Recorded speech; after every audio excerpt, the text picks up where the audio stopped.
Can Masjid name be al-Muntaqim, the Avenger? Al-Muntaqim. Masjid al-Muntaqim? Yeah. I don't want to go to that masjid. You're going to get revenge of me. Why should you go?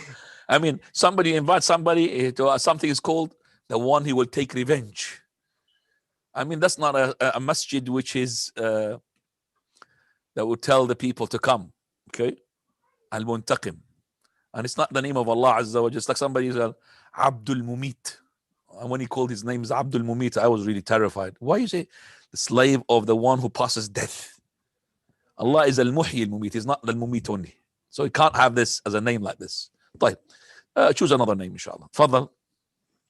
That was the last one for today, Ustad. Instead of Masjid al-Rahmah, the mercy, say Masjid al-Muntaqim. Allah is Dun Tiqam. Naam. He's one of the Idafa names. Jazakumullahu khairan.